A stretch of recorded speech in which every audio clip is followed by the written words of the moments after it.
Le Canadien de Montréal avait eux aussi décidé d'arborer leur costume d'Halloween, tout comme je l'ai fait ce soir en arbitre, qui est un costume de circonstance vu l'arbitrage de ce soir.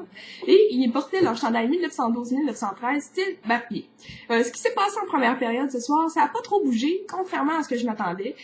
Cependant, il y a une chose que j'étais certaine, ce qui s'est produit, c'est Michael Komisarek. À chacune des fois, il a touché la rondelle, il s'est fait tuer, ce qui fait un petit velours au cœur. Les partisans de Montréal l'avaient de travers, puis je crois que ça a fait du bien de sortir le méchant, puis on a vu quand même qu'il a été perturbé par ça.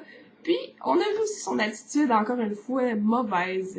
Il n'a pas accepté des invitations de se battre avec Gregory Stewart en première période. Ensuite, avec Travis Moen. Cependant, lorsque Maxime Lapierre arrive, lui, il a pas de problème. Ça ne dérange pas de s'affronter parce que peut-être le gabarit était un peu moins épeurant. Michael Komisarek était devenu un joueur comme ça. Il perd du respect à chaque fois que je le vois sur la patinoire. Sacré Komisarek, hein. Alors, je vous explique un peu ce qui s'est produit en première période. Comme je disais, pas trop d'action. On remarque que Komisarek se fait 8, bof, le Canadien retraite au vestiaire avec 0-0. Donc, enfin, au moins, le premier but n'est pas marqué par l'équipe adverse. Ce qui est de courte durée, parce que quand on arrive en deuxième période, c'est les Leafs qui ouvrent le bal. Pour la première fois cette saison, par exemple, ça doit leur faire du bien. Parce que quand ça fait longtemps que t'as pas marqué le premier but, je crois que ça doit donner tout un boost quand ça arrive. Qui s'est pas produit parce que quelques minutes plus tard, il y a Travis Moen qui fait un échec avant soutenu et qui envoie une magnifique passe à Glenn Metropolite qui marque dans le haut du filet.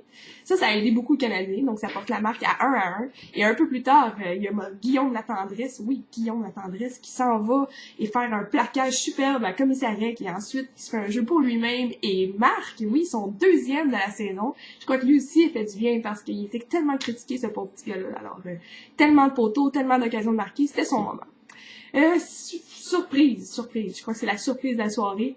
Ça a été notre Al Gill qui a appris à jouer au hockey en fin de semaine. Je sais pas ce qui se passe, mais il a réussi à jouer pendant 5 contre 3, à l'écouler comme un vétéran de classe.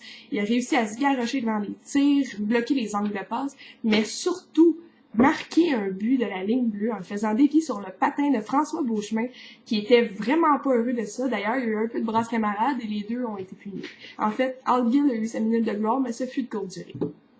Bref, un peu plus tard, en troisième période, il y a eu un peu moins d'action, mais c'est cette fois-ci Scott Gomez qui fait une passe savante et qui fait dévier ça sur Amerlik, sur son patin, qui s'attendait pas du tout à ça.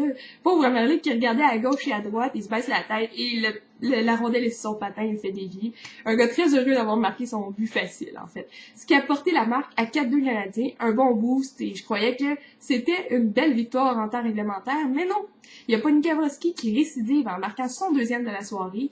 Oui, et ça a donné un coup de masse aux Canadiens, parce que ensuite la troupe a décidé de prendre un temps d'arrêt, puis ce temps d'arrêt-là a été vraiment bénéfique aux Leafs, parce que je crois que ça les a vraiment brassés, parce que de notre côté, j'ai vu Jacques Martin qui avait les bras croisés, qui était muet comme une taupe, qui ne parlait pas à ses joueurs, qui préparait pas un jeu défensif, et on s'attendait à une riposte rapide des Maple Leafs, et c'est ce qui s'est produit. De retour au jeu, écoute, ils ont compté encore un but, ce qui a égalisé, qui a porté le match en prolongation. Ça a fait mal au cœur, mais le Canadien était encore en forme, il y avait encore un peu d'énergie à donner, puis on continue à essayer d'avoir des occasions de marquer durant la prolongation, mais c'est le match qui se transporte en tir de barrage, et c'est nos deux stars, Camilleri et Gomez, qui marquent tous deux pour porter le dernier coup de masse au Maple Leaf. Ce qui a fait beaucoup de bien à mon petit cœur. Donc j'ai bien aimé ce match de ce soir, malgré l'arbitrage qui était vraiment carré, mais c'est pas grave. Quand on a une victoire, on la prend puis on dit rien.